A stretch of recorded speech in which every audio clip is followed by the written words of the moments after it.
aşağı çekelim sediyi. İçeride bağlarsın. Tamam.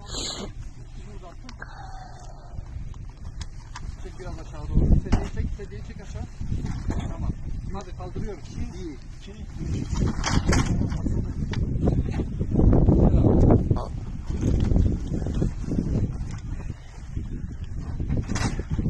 Oldu mu?